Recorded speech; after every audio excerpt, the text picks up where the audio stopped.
আজকের এই পর্বে আপনাদের মাঝে তুলে ধরব চড়ক পূজা কখন থেকে প্রচলন হয় এবং এর ইতিহাস।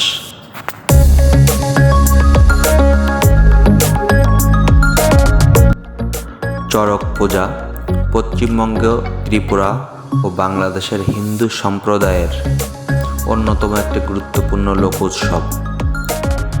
বাংলা পঞ্জিকা অনুসারে প্রতি বছর চৈত্র সংক্রান্তি চৈত্রের শেষের দিনে এই পূজা অনুষ্ঠিত হয়। বৈশাখের প্রথম 2-3 দিন ব্যাপী চড়ক পূজার উৎসব চলে। চৈত্র মাসে পালিত হিন্দু দেবতা শিবের গাজন উৎসবের একটি অঙ্গ। এই উৎসব কেন্দ্র করে বিভিন্ন স্থানে মেলা এবং চড়ক পূজা অনুষ্ঠিত হয়। এই চড়ক পূজা স্থানকাল পাত্র ভেদে অন্য নামেও পরিচিত। নীল পূজা, গাম্ভীরা পূজা, শিবের গাজন, হাজরা পূজা ইত্যাদি নামেও অভিহিত করা হয়। এই শিব পূজা বা চৈত্র সংক্রান্তির শেষে চড়ক পূজা শিবের গাজন উৎসবের একটা অঙ্গ। এই উৎসব শিব, নীল, মনসা ও ধর্ম ঠাকুরের পূজা কেন্দ্রিক উৎসব। মালদায় গাজনের নাম গাম্ভীরা, জলপাইতেও একই নামে পরিচিত। চৈত্র মাসের শেষের সপ্তাহে জুড়ে সন্ন্যাসী বা ভক্তদের মাধ্যমে শিবের গাজন অনুষ্ঠিত হয়। চৈত্র সংক্রান্তিতে চড়ক পূজার সঙ্গে এই উৎসবের সমাপ্তি ঘটে। ধর্মের গাজন সাধারণত বৈশাখ, জ্যৈষ্ঠ, আষাঢ় মাসে পালিত হয়। চৈত্র মাসে ছাড়া বছরের অন্য সব সময় শিবের গাজন অনুষ্ঠিত হলে তাকে হুজুগে গাজন বলা হয়। গাজন সাধারণত 3 দিন ধরে চলে। এই উৎসবের একটা অবিচ্ছেদ্য অঙ্গ হলো মেলা। গাজনে সন্ন্যাসী বা ভক্তরা নিজেদের শরীরকে বিভিন্ন উপায়ে যন্ত্রণা দিয়ে কৃচ্ছ সাধনের মাধ্যমে ইষ্ট দেবতার সন্তুষ্ট প্রদানের চেষ্টা করেন। গাজন উপলক্ষে তারা শোভাযাত্রা সহকারে দেবতার মন্দিরে যান। শিবের গাজনে 2জন সন্ন্যাসী শিব ও গৌরী সেজে এবং অন্যান্য নন্দী, ভৃঙ্গি, ভূত, প্রেত, দৈত্য, দানব প্রভৃতি সংসেজে নৃত্য করতে থাকেন। শিবের নানা লৌকিক ছড়া আবৃত্তি ও গান করা হয়। চৈত্র সংক্রান্তির গাজনে কালী নাচ একটি উল্লেখযোগ্য অনুষ্ঠান।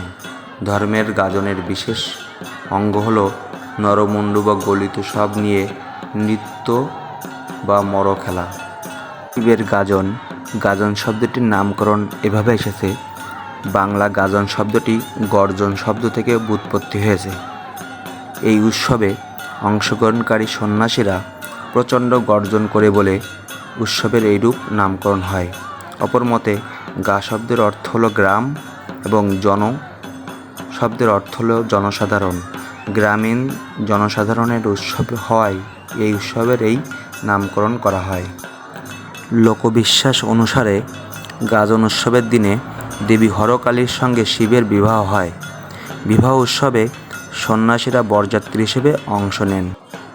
বৃহৎ কর্মপুরাণ ও ব্রহ্মবৈবর্তন পুরাণে চৈত্র মাসে শিবারাধনার প্রসঙ্গে নৃত্যগীতির উৎসবের উল্লেখ থাকলেও চড়ক পূজার উল্লেখ নেই।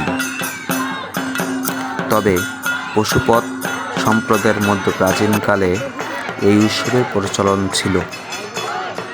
হিন্দু পৌরাণিক কাহিনী অনুসারে পাশুপতাস্ত্র একটি অর্ধচন্দ্রাকৃতি বিধ্বংসী অস্ত্র, যেটি মন, চোখ, কথা অথবা ধনুকের দ্বারা নিক্ষেপ করা যায়।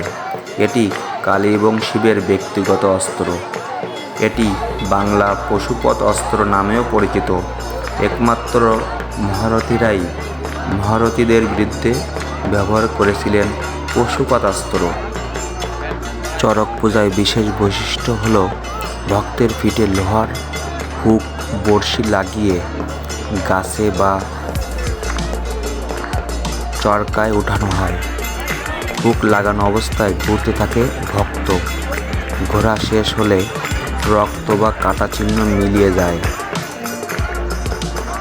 এই বিশেষ দিনে চড়ক পূজা অনুষ্ঠিত হলেও এর প্রস্তুত চলে টানা 15 দিন। শিব পার্বতীর পালা গেয়ে আয়োজকরা পাড়ায় পাড়ায় ঘুরে বেড়ায়। চাল ডাল টাকা পয়সা মাঙন ভিক্ষা তুলে পূজার খরচ জোগাড় করে। চড়ক পূজায় ঘিরে এই উৎসবের উপভোগের ধর্ম বর্ণ নির্বিশেষে অগণিত শিশু ও নারী ভক্তের সমাগম ঘটে। শিব পার্বতীর হরগৌরীর পালা উৎসবটি আবহমান গ্রাম বাংলার একটি পরিচিত উৎসব। কথিত আছে এই দিনে শিব উপাসক বানরাজ দ্বারকাধীশ্বর কৃষ্ণের সঙ্গে যুদ্ধ ক্ষতবিক্ষত হয়ে মহাদেবের প্রীতি উৎপাদন করার আকাঙ্ক্ষায় ভক্তিসূচক নৃত্য গীতাদি ও নিজ গাত্র রক্ত দ্বারা শিবকে সন্তুষ্ট করে অভীষ্ট সিদ্ধ করেন। সেই স্মৃতিতে শৈব সম্প্রদায়ের এই দিনে শিবপ্রীতির জন্য উৎসব করে থাকেন। সংস্কৃতিতে কথিত আছে কোথাও কোথাও সন্ন্যাসীরা এই দিনে শিবের সন্তুষ্টি লাভের জন্য নিজের গাত্র রক্ত দ্বারা এসব অনুষ্ঠান করে শিব সন্তুষ্টির মাধ্যমে নিজেদের অভীষ্ট সিদ্ধ করার মানসে এই ব্রত পালন করে। কোথাও কোথাও পুরো চৈত্রী মাস জুড়ে সন্ন্যাসী এবং বালাবৃন্দ নিরামিষ খেয়ে অভিসন্ন খেয়ে এই ব্রতের জন্য প্রস্তুতি হয়। তারপর গঙ্গা স্নান বা বিভিন্ন নদীতে গঙ্গাকে আহ্বান করে শুদ্ধ হয়ে কোথাও কোথাও অস্ত্রের উপর সন্ন্যাসীরা নৃত্য করে। কোথাও কোথাও নিজের গাত্র বড়শি ফুটিয়ে চরকে ঘোরে। কোথাও কোথাও এই দিনে আগুনের মধ্য শিব শক্তিকে জাগ্রত করার জন্য নিজেকে সেইভাবে প্রস্তুত করে আগুনের এই পদদলিতর মাধ্যমে এই উপাসনা করে থাকেন সন্ন্যাসীবৃন্দ। নীল পুজো বা নীল ষষ্ঠী, যা মূলত নীলাবতী নামে শিব দুর্গার বিবাহ উৎসব। বাঙালি গৃহিণীরা নিজের সন্তানের মঙ্গল কামনায় নিরোগ সুস্থ জীবনের কামনা করে নীল ষষ্ঠী ব্রত পালন করে থাকেন। সাধারণত চৈত্র সংক্রান্তির চড়ক উৎসবের আগের দিন নীল পূজা অনুষ্ঠিত হয়ে থাকে। নীল সন্ন্যাসীরা ও শিব দুর্গার সঙ্গেরা পূজার সময় নীলকে সুসজ্জিত করে গীতিবাদ্য সহকারে বাড়ি বাড়ি ঘোরান এবং ভিক্ষা সংগ্রহ করেন। নীলের গানকে বলা হয় অষ্টক গান। চড়কের দিনে সন্ন্যাসীরা বিশেষ বিশেষ ফল ফুল নিয়ে বাদ্য সহকারে নানান ভঙ্গিমায় শিব প্রণাম করেন। বিশেষ করে তারা উচ্চস্বরে বলে, জয় শিব, হর হর মহাদেব। আত্মনির্যাতনের জন্য 2.5 থেকে 4-5 ইঞ্চি লম্বা একটা লৌহ শলাকা সারাদিন জিভে বিদ্ধ করে রেখে সন্ধ্যার আগে পুকুরে গিয়ে সেটি খুলে ফেলে দেওয়া হয়। এর নাম বান সন্ন্যাস। কঠোর তপস্যার অগ্নিকে পদদলিত করার মাধ্যমে তারা অগ্নি সন্ন্যাস পালন করে। সন্ন্যাসীরা নিজের পিঠে বড়শি বিদ্ধ করে চরকায় উঠে ঘোরানো এই প্রক্রিয়াকে বলা হয় বড়শি সন্ন্যাস। এমনইভাবে সন্ন্যাসীরা শিব শক্তি জাগ্রত করার মানসে এই ব্রতী করে থাকেন। জয় শিব মহাদেব। এমন নিত্য নতুন ভিডিও পেতে আমাদের সঙ্গে সম্পৃক্ত থাকুন। ধন্যবাদ সম্পূর্ণ ভিডিওটি দেখার জন্য।